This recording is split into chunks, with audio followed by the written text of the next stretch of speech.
तो भैया लोगन कृष्ण जन्माष्टमी आ गई बा और कृष्ण जन्माष्टमी पे ही हमारे एक प्यारा सा भजन बा। कैसे?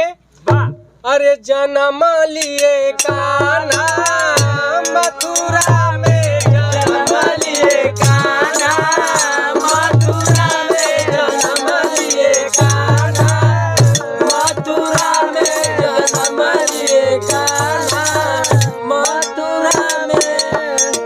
अरे रिम झिम बरसल बदरिया, रिम झिम बरसल बदरिया, रिम झिम बरसल बदरिया।